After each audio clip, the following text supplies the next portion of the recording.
are you? You're not from here. No. No, I'm a shepherd. Is this how I'm to be remembered? Saul the Butcher. There's a lion that kills our sheep. You killed a lion, alone. Word of this will spread. You will be famous. It's your name the people chant. The people are turning on our father. Old kings must die to make way for the new. I'm a humble servant of this court. I fought for my country and for my king. The Philistines march upon us. We have 30,000 men. Wherever you come, we will be there. Meet my general, Goliath. Who will fight me?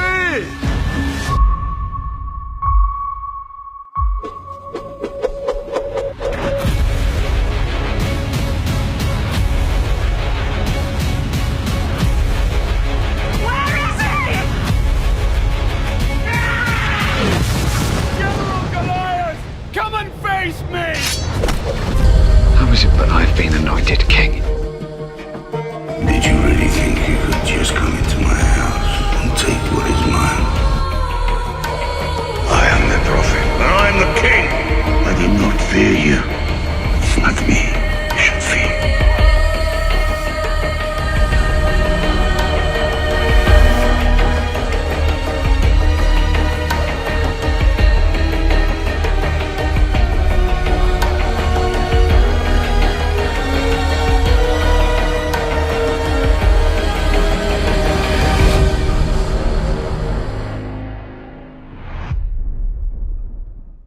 Hey everybody, this is the Behavior Revolution Scriptures and we're wrapping up Samuel today. The first half of the Kingdom books. There were 4 Kingdom books, remember? Samuel and Kings, and then it got divided up into different books. So we're going to finish Samuel today. Woohoo, it's been a long ride, hasn't it? Today we're talking about David's warriors. There's a lot of fighting and battle, or a lot of lists of people's names and men and military groups. Let's just dive in and let's go for it. This chapter is usually called Sheba's Revolt. But since the Northern Alliance wasn't all that eager to follow Sheba into another war, one that wasn't likely to succeed, this was more of a dramatic and loud dissent by the 10 northern tribes than a rebellion. But it did serve to show just how fragile the union of tribes were that David was attempting to govern. So here we go, guys. 2 Samuel chapter 20 to 24 today. Let's wrap it up. After David had crossed the Jordan and the tribes were hustling over seniority, a troublemaker from the tribe of Benjamin named Sheba, son of Bichri, blew a trumpet to get everyone's attention, saying, "People of Israel, David the son of Jesse doesn't belong to us. Let's go home." So they stopped following David and went off with Sheba. But the people of Judah stayed close to David all the way from the Jordan back to Jerusalem. David had left 10 of his wives in Jerusalem to take care of his palace. Remember, these were the wives that Absalom, following the counsel of the other old guy, Bathsheba's grandfather, he went and had a big orgy thing with them all, up on top of the building on the roof so everybody could see, to completely humiliate his father. So these were the women that had been through that experience. So when David came back, he had them taken to another house and he placed soldiers there to guard them, allowing them whatever they needed, but he never slept with any of them again. And they had to live there for the rest of their lives as if they were widows. This was almost like a prison compound. It may not seem like that to us, but this was a harsh move by David, who had been the victim. These women had been the victim of his son's revolt and revolting public orgy too. This was a great shame for a woman of this era, to no longer be married or be allowed to bear any more children. This was a horrible thing to do. But he didn't want anything to do with them because of what his son had done. And David said to his now commander Amasa, 3 days from now I want you and all of Judah's army to be here. So Amasa started bringing the army together, but it was taking him more than 3 days. So David said to Abishai, Sheba will hurt us more than Absalom ever did. Take my best soldiers and go after him. We don't want him to take over any walled cities and get away from us. He's had enough of people revolting against him. Go and get him. So Abishai left Jerusalem to try and capture Sheba, taking Joab and his soldiers, as well as David's bodyguards and best troops. Joab's still in there, fighting for David, despite what David's done to him, demoted him. Anyway, and when they'd gone as far as the big rock at Gibeon, Amasa caught up with them, and Joab had a hidden dagger strapped around his waist under his military uniform, and he approached Amasa. Amasa, my cousin, how are you? Joab said, and he took hold of Amasa's beard with his right hand so that he could greet him with a kiss. Amasa did not see the dagger in Joab's other hand, and Joab stuck it in Amasa's stomach, and his insides spilled out on the ground. Joab only struck him once, but Amasa was dying. Then Joab and his brother Abishai went off to chase Sheba. One of Joab's soldiers stood by Amasa and shouted, If any of you admire Joab and are for David, then follow Joab. This was the guy that had taken over the military command from Joab. So Joab's fixed that problem. Think you can take over from me? Cop this. Amasa was still rolling in his own blood in the middle of the road, and the soldier who had shouted noticed that everyone who passed would stop. So he dragged Amasa off the road and covered him with a blanket. And after this, no one else stopped. They all walked straight past him on their way to help Joab capture Sheba. Sheba had gone through all the tribes of Israel when he came to the town of Abel-Beth-maachah, and all his best soldiers met him there and followed him into the town.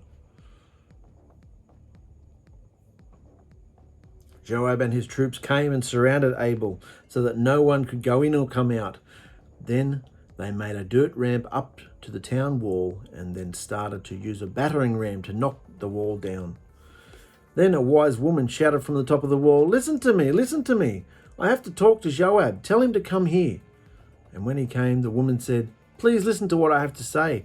Long ago, people used to say, if you want good advice, go to the town of Abel to get it. The answers they got here were all that was needed to settle any problem. We are Israelites, and we want peace. You can trust us. Why are you trying to destroy a town that's like a mother in Israel? Why do you want to wipe out Yahuah's people? No, I'm not trying to wipe you out or destroy your town. That's not it at all. This is Joab speaking. There's a man in your town from the hill country of Ephraim. His name is Sheba, and he is the leader of a rebellion against King David. Turn him over to me, and we will leave your town alone in peace. Oh, okay, leave it with us, and we'll throw his head over the wall shortly. Thanks, love. She went to the people of the town, and they cut off Sheba's head and threw it to Joab, who blew a signal on his trumpet, and then the soldiers returned to their home, and Joab went back to David in Jerusalem. Simple. Joab was the commander of Israel's entire army. Looks like he's been put back in his original position. Benaiah, the son of Jehoiada, was the commander of David's bodyguard. Adoram was in charge of the slave labour force. Jehoshaphat, the son of Ahilud, kept government records. Sheva was the secretary. Zadok and Abiathar were the high priest. Ira from Jer was David's priest. While David was king, there were 3 years in a row when the nation of Israel could not grow enough food. So David asked Yahuah for help, and Yahuah answered, Saul and his family are guilty of murder because he had the Gibeonites killed. A year of not enough rain was not unusual in Canaan, but after 3 years, David decided that this was sufficiently beyond normal, so he should approach Yahuah and find out if this was divinely caused calamity. This consultation with Yahuah would have been through his high priests, not direct communication, And the means of communication would either have been lots or the Urim and Thummim stones. Because remember, there's so much filthy wickedness going on here. You know, there ain't much of a portal. Well, there isn't a portal, you know. There's no tabernacle dwelling place going on right now. So the only communication, apart from here and there, is with the priests. It's a very dark time still. Not long come off the period of the judges, the worst time ever. So it's don't look like it's getting much better either. David did not have direct communication with Yahuah the way that Moses did. Interesting. The Gibeonites were not Israelites. They were descendants of the Amorites, and the people of Israel had promised not to kill them. But Saul had tried to kill them because he wanted Israel and Judah to control all the land. So David had the Gibeonites come and he talked with them, saying, "What can I do to make up for what Saul did, so that you'll ask Yahuah to be kind to his people again?" "Well, silver and gold from Saul and his family are not enough," the Gibeonites answered. "On the other hand, we don't have the right to put any Israelites to death." "Well, I'll do whatever you ask," David said. "Saul tried to kill all our people so that none of us would be left in the land of Israel. Give us 7 of his descendants so we can hang them near the place where Yahuah is worshipped at Gibeah, the hometown of Saul, Yahuah's chosen king." "Okay, I'll give them to you." Even though David had promised to look after Saul's family. Anyway, David had made a promise to Jonathan with Yahuah as his witness, so he spared Jonathan's son Mephibosheth, the grandson of Saul, the paraplegic guy. But Saul and Rizpah, the daughter of had 2 sons named Armoni and Mephibosheth. Saul's daughter Merab had 5 sons, whose father was Adriel, the son of Barzillai from Mahalath. So David took Rizpah's 2 sons and Merab's 5 sons and turned them over to the Gibeonites, who hanged all 7 of them on the mountain near the place where Yahuah was worshipped. This happened right at the beginning of the barley harvest, and Rizpah spread out some sackcloth on the nearby rock and wouldn't let the birds land on the bodies during the day, and she kept the wild animals away at night, and she stayed there from the beginning of the harvest until it started to rain. She was mourning. Earlier, the Philistines had killed Saul and Jonathan on Mount Gilboa and had hung their bodies in the town square at Bethshan. The people of Jabesh in Gilead had secretly taken the bodies away, but David found out what Saul's wife Rizpah had done, and he went to the leaders of Jabesh to get the bones of Saul and his son Jonathan. David had their bones taken to the land of Benjamin and buried in a side room in Saul's family burial place. Then he gave orders for the bones of the men who had been hanged to be buried there too. And when it was done, Yahuah answered the prayers and blessed the land again. What was all that about? It was all about blood guilt. See the effect that blood guilt has on the land. That's how I summarise it. That's what all this was about. Yahuah started it. He's the one who wasn't sending the rain to get David's attention. He got David's attention. Go and settle this right. You've got a whole group of people over here who are bitter, holding resentment against Saul. Let's even out the playing field. You killed all these people, they get to kill some of yours. And it all happened. Blood guilt lifted. Eye for eye. One time David got very tired when he and his soldiers were fighting the Philistines. And the way I'm seeing this is that the author is wrapping up all the loose ends. There's the stories from going years back. He's just having afterthoughts and pulling it all together and wrapping up a lot of the David stuff. So one time David got tired when he and his soldiers were fighting the Philistines, and one of their warriors was Ishbibenob, who was a descendant of the Rephaim, and he tried to kill David. Rephaim were the giants, the Nephos.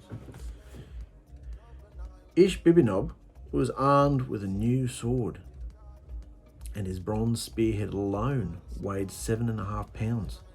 But Abishai came to the rescue and killed the Philistine. Then David's soldiers told him, "We can't let you risk your life in battle anymore. You give light to our nation, and we want that flame to keep burning." So they obviously recognized something in David, didn't they?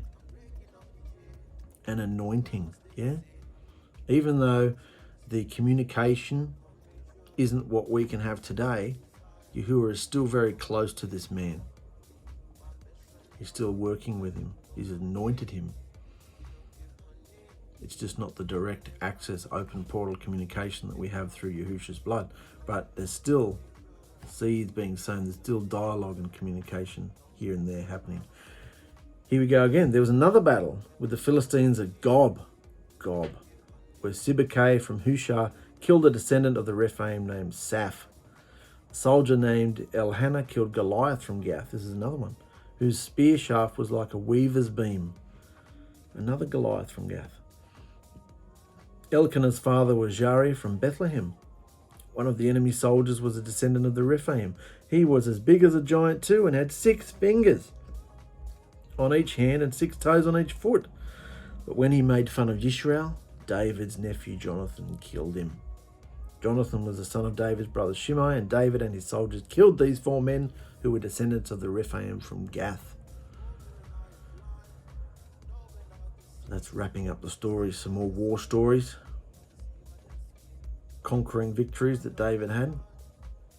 Now, we're going to change tone a little bit, because even though David's gone through a horrific experience and he's a bit shot in the head, and people are dying left, right and centre, including members of his family because of his disobedient behaviour, sleeping with Bathsheba and killing her husband.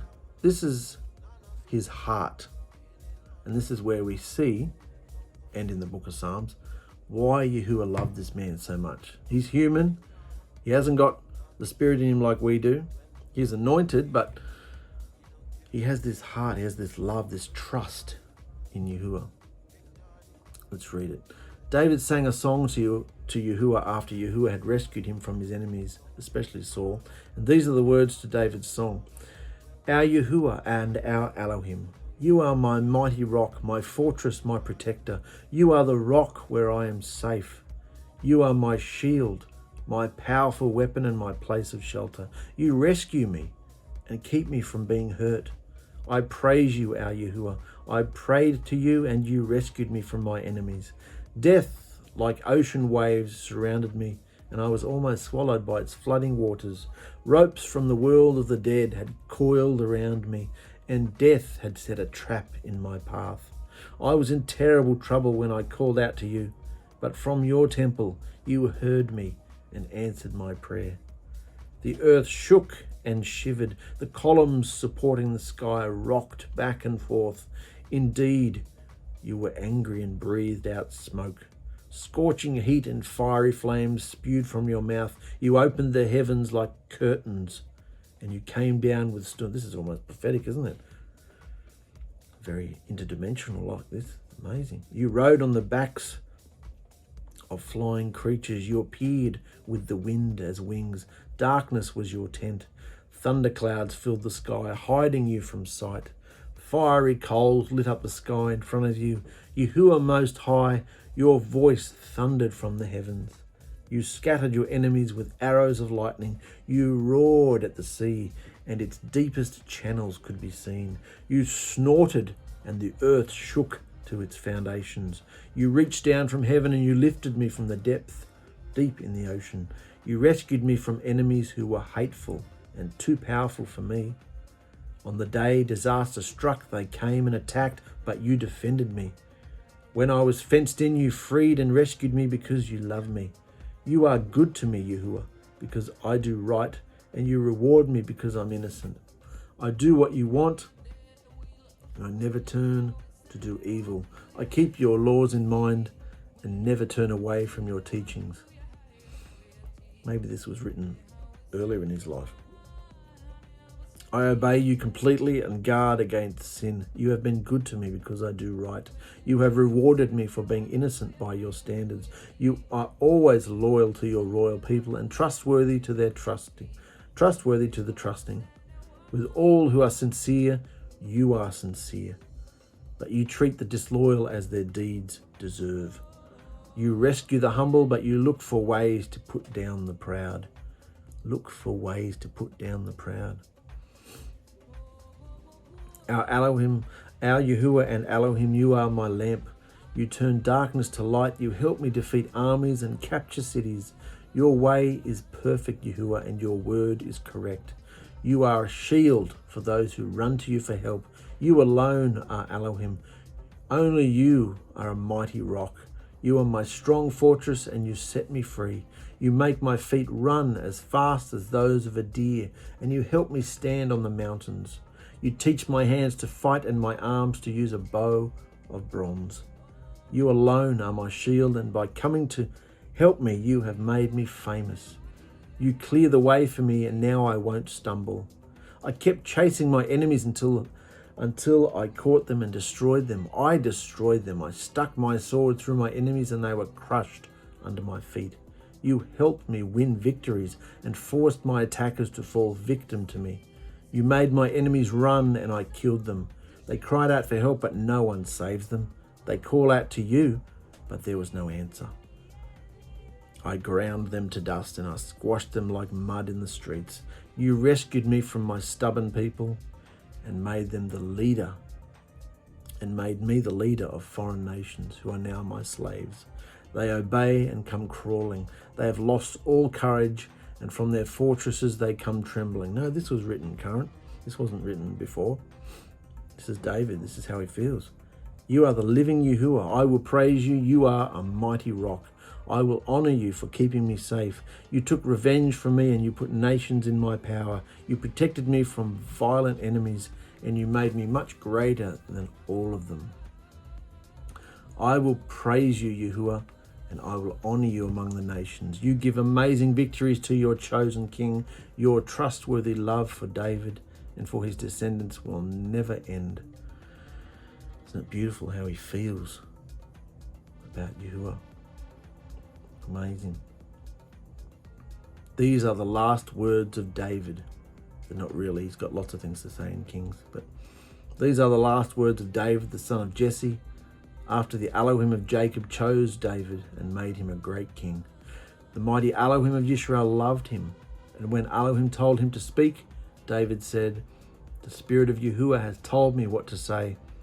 Our mighty rock, the Elohim of Jacob, told me, a ruler who obeys Elohim and does right is like the sunrise on a cloudless day, or like rain that sparkles on the grass.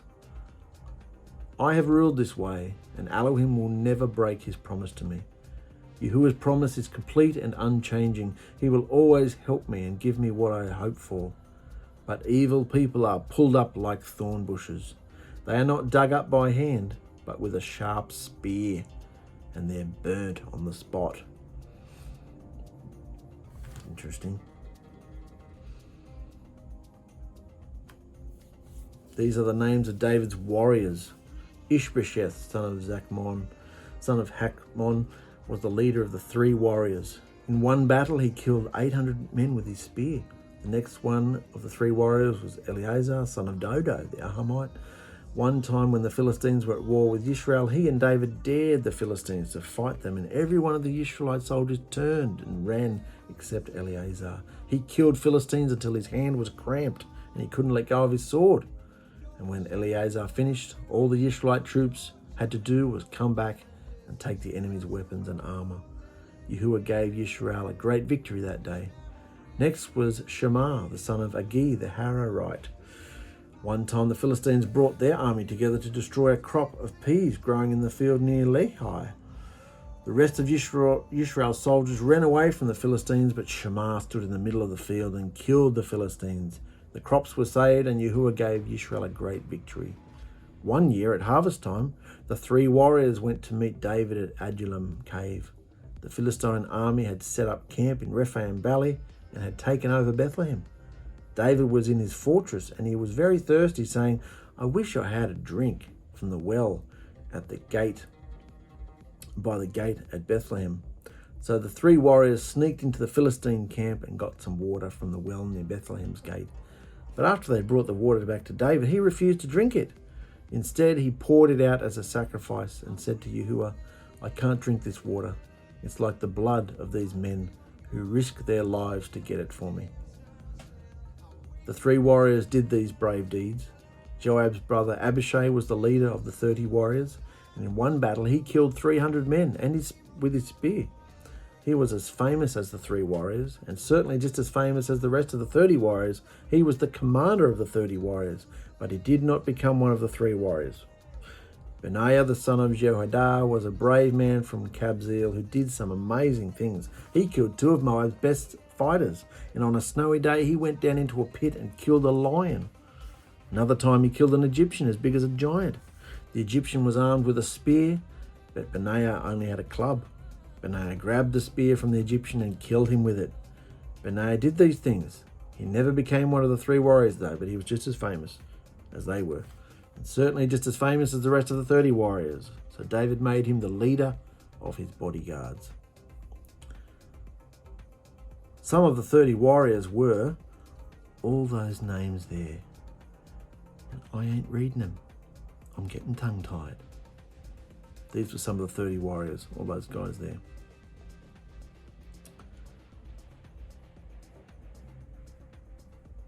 And Yahuah was angry at Yisrael again, and he made David think it would be a good idea to count the people in Yisrael, the northern tribes, and Judah, the southern tribes. So David told Joab and the army officers, "Go to every tribe in Yisrael, from the town of Dan in the north all the way south to Beersheba, and count everyone who can serve in the army. I want to know how many there are." And Joab answered, "I hope Yahuah your Elohim will give you 100 times more soldiers than you already have. I hope you live to see that day. But why do you want us to count them all? Why do you want us to do something like that? It's a lot of people to count." But when David refused to change his mind, Joab and the army officers went out and started counting the people. They spanned all of Yisrael, and it took them 9 months. 9 months and 20 days before returning again to Jerusalem. And Joab said to David, "In Yisrael there are 800,000 who can serve in the army, and in Judah there are 500,000. This is military men of fighting age. After David had everyone counted, he felt guilty and told Yahuah, "What I did was stupid and terribly wrong. Yahuah, please forgive me." But before David even got up the next morning, Yahuah had told David's prophet Gad to take a message to him. This is how he communicated mainly with people back in these days, through prophets. So he got the prophet Gad to take a message to him. So Gad went to David and told him, "You must choose one of 3 ways for Yahuah to punish you. Will there be 7 years when the land won't grow enough food for your people? 1. Or will your enemies chase you and make you run from them for 3 months? Option 2. Or will there be 3 days of horrible disease in your land? Think about it and decide, because I have given your answer to Elohim, because I have to give your answer to Elohim, who sent me. You got 3 options." And David was petrified and said, "It's a terrible choice to make. But Yahuah is kind, and I'd rather have him punish us than for anyone else to do it." So that morning, Yahuah sent a messenger to spread a horrible disease everywhere in Yisrael, from Dan to Beersheba. And before it was over, 70,000 people had died. And when the messenger was about to destroy Jerusalem, Yahuah felt sorry for all the suffering he'd caused and told the messenger, "That's enough, don't touch them." This happened at the threshing place that belonged to Araunah, the Jebusite. David saw the messenger killing everyone and told Yahuah, "These people are like sheep with me as their shepherd. I have sinned terribly. Just a second. He said, "These people are like sheep with me as their shepherd. I have sinned terribly, but they have done nothing wrong. Please punish me and my family instead of them." That same day, the prophet Gad came and told David, "Go to the threshing place that belongs to Araunah and build an altar there for Yahuah." So David went. Araunah looked and saw David and his soldiers coming up towards him. So he went over to David, bowed down low and said, "Your Majesty, why have you come to see me?" "I've come to buy your threshing place. I have to build Yahuah an altar here, so this disease will stop killing the people. Take whatever you want and offer your sacrifice. Here are some oxen for the sacrifice. You can use the threshing boards and the wooden yokes for the fire. Take them, they're yours. I hope Yahuah your Elohim will be pleased with you. No, I have to pay you what they're worth. I can't offer Yahuah my Elohim a sacrifice that I got for nothing. So David bought the threshing place and the oxen for 50 pieces of silver. Then he built an altar for Yahuah and sacrificed animals and burnt them on the altar. Then Yahuah answered the prayers of the people, and no one else died from the terrible disease. So 2 Samuel ends in judgment. A hideous plague that's gone through Israel. David builds an altar, offers a sacrifice, and Yahuah is satisfied, and no one else died from the terrible plague. We made it, guys. This ends part 1 of Yahuah's kingdom saga, which began when the Almighty started speaking to Samuel. It seems like a lifetime ago, doesn't it, when we were talking about Samuel? This all began when the Almighty started speaking to Samuel, who would be instrumental in guiding Israel's entrance to the global platform of monarchy. Firstly, through the anti-king, Saul, and then the righteous, more Messiah-like King David. So with 1st and 2nd Samuel in the bag, we now move on to the final half of the 4 kingdom books, where David passes the torch onto his son Solomon in the book of Kings. Next week, that's enough. So stay tuned, guys. This is very exciting. Remember, all these kingdom books are foreshadowing seed ideas and principles, foundational truths that, of course, all end up fulfilled in Messiah, Yahushua, and in us as a kingdom of priests. So we're seeing how all these principles are laid out and how the early guys lived them. So very exciting, guys. We'll be back next week and we'll start getting into the stories of Solomon. Very exciting. Love you guys. See you later.